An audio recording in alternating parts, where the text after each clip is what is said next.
Então fala você ligado aqui no canal. Sou o Eduardo Ferrari e trago assuntos importantes sobre o nosso Vasco. Não pule sequer uma parte do vídeo. Gente, aqui embaixo tem um botão escrito inscreva-se. É muito importante, de graça a sua inscrição. Se inscreve agora aí, pega o link do vídeo, manda pra geral. Olha, sobe o like, sobe o like. Deu tudo certo pro Vasco ontem.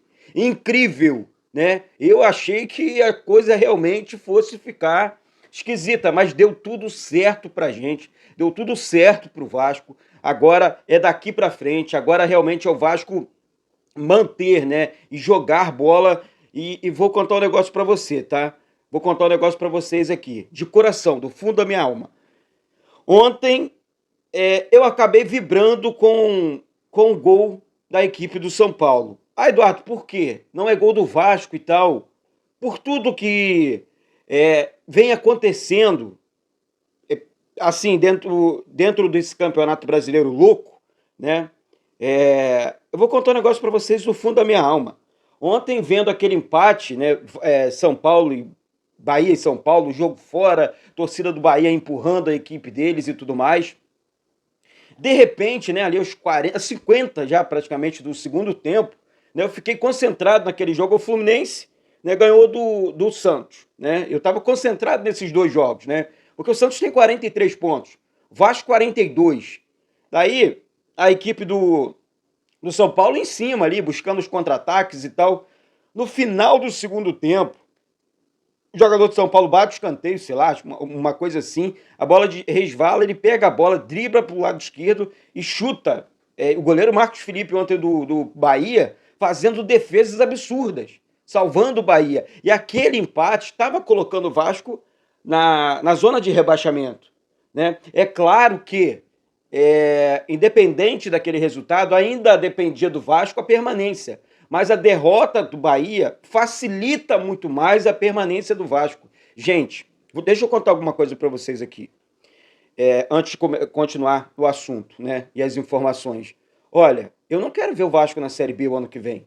Independente de erros de dirigente, que eu acho que tem que ser mandado embora, que eu acho que tem que ser dispensado sim. Tiveram muitos erros. Erraram pra caramba no planejamento, na contratação de vários jogadores. Um exemplo aqui, vou dar só um. Contrataram Pedro Raul e depois tiveram que vender. Aí trouxeram o Verratti e corrigiram. Então, assim, essa questão do planejamento ela tem que funcionar pelo menos 80%. Nenhum planejamento, né, ele funciona 100%. Né? Em algum momento você tem que corrigir a rota do teu planejamento. E isso é tudo muito normal. Agora, o planejamento do Paulo Brax, do Luiz Melo, pela madrugada, pelo amor de Deus. Então, assim, vamos sair desse assunto que a gente já sabe o que aconteceu. Então, assim, chegamos nessa situação. Aí o Ramon Dias chega no Vasco e ele pede jogadores, faz um acordo com o departamento de futebol, com o Lúcio Barbosa e traz os jogadores dele, que ele conhece, que ele confia.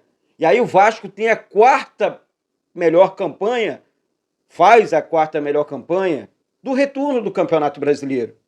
Então é evidente que você aí do outro lado, assim como eu, né, que eu vi um canal aí contando história, falando que é normal, que é sina, perder para o Corinthians, perder para o Flamengo e tal. Olha aqui, vou dizer uma coisa aqui, o desinformado.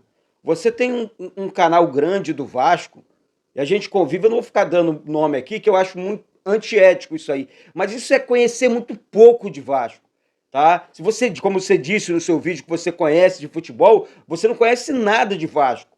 O Vasco perdeu 80% dos jogos do Flamengo. Presta atenção, já que você não viveu esses momentos, presta atenção. O Vasco perdeu 80% dos jogos para o Flamengo no apito. Tá? O Campeonato Brasileiro de 2012, o Corinthians ganhou porque o tal do Barçols hoje, já que você conhece tanto, você deveria falar isso aí. Prejudicou o Vasco nos dois jogos, nos dois empates em 0-0 com a equipe do Flamengo. Um pênalti no primeiro turno em cima do Bernardo, o jogo foi no Engenhão, e no segundo turno no Maracanã, em cima do Diego Souza, que era o camisa 10 do Vasco. Aí você vem dizer que conhece gol do Márcio Araújo, completamente impedido. Em 1990, no tricampeonato deles, em 99 teve pênalti em cima do Euler. Em 2000, pênalti pro Vasco. 2001, a mesma coisa. 2001, então, foi absurdo. O Vasco jogou melhor, o Vasco, enfim, e a arbitragem, a cúpula de arbitragem, entregando de bandeja títulos mais títulos pro Flamengo. Aí o cara vem me dizer, o Vasco foi muito prejudicado. Semifinal de Copa do Brasil, o único jogo justo que eu vi, justo, que o Vasco realmente deu mole foi o da Libertadores, quarta de final, que o Diego Souza perdeu na cara do gol. Então, estuda mais um pouco a situação Vasco da Gama, tá certo? Essa resposta tem que ser dada, porque esse cara não vai ficar passando esse tipo de informação, aí fica me chamando de pessimista, porque você é pessimista e porque você não conhece de Vasco. Não fala o que você não sabe, tá? Essa que é a grande verdade. E essa resposta tem que ser dada, gente. Não pode aceitar esse tipo de informação, não, tá? O Vasco não é freguês de ninguém, não. O Vasco não tem sina com ninguém, não. Tem tabu para quebrar? Vamos quebrar. Essa que é a grande verdade. Se tem tabu para quebrar agora contra o Grêmio, vamos lá e vamos quebrar. Vamos vencer o jogo. Essa que é a grande realidade, tá? E vamos continuar nessa pegada. Vamos continuar nessa situação, ó. O Vasco agora voltou ao zero, estaca zero, tá? E agora, gente, é aquela situação. Se empatar com o Grêmio lá e vencer do Red Bull Bragantino aqui no Rio de Janeiro, acabou o milho, acabou a pipoca. Vasco na Série A. E outra coisa, muito difícil ganhar do Grêmio lá. É muito difícil, mas não é impossível, não. São 11 contra 11. O Vasco tem todos os jogadores, todos os reforços. Marlon Gomes terá, né, para esse jogo. Marlon Gomes, o Medel já está em campo, está bem em campo. O Maicon volta, o Léo volta. Os jogadores que foram tirados covardemente pelo Daronco, né, com seus cartões amarelos, retornam, né, para esse jogo e vão reforçar esse time do Vasco para o jogo contra a equipe do Grêmio, domingo, lá na Arena. E a gente joga, o Vasco joga, sabendo dos resultados. Eu acho isso mais confortável, tá? Porque o jogo é 6h30 da noite, né? E os jogos do Campeonato Brasileiro, no domingo, a maioria deles, a grande parte, a massa dos jogos, acontecem às 16 horas, 4 horas da tarde. Então, a gente já vai sabendo dos resultados. Gente, olha, eu quero dizer para vocês uma coisa. Eu ontem realmente fiquei, assim, emocionado. Falei, olha, os deuses no futebol não querem a queda do Vasco. O Vasco vai permanecer na Série A do Campeonato Brasileiro. Vai ser difícil? Vai. Vamos lutar? Vai. Você acredita, Eduardo? Acredito. Eu sou Vasco.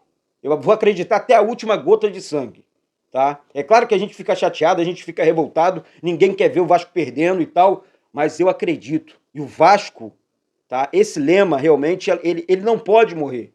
Ele não pode deixar de existir. Porque o Vasco é o legítimo clube do povo. O Vasco é para quem acredita. Nós amamos o Vasco, nós vamos cuidar do Vasco. Essa aí é a grande realidade. Essa é a vida como ela é. Tá certo, minha gente? Então é isso, se inscreve aqui embaixo, pega o link do vídeo, manda aí para todo mundo e fala: juntos somos mais fortes, juntos pelo Vasco. Sem essa de mais, sem essa de trelelê, tá certo? Isso aqui é Vasco da Gama. Um beijo no coração de todos vocês e saudações vascaínas.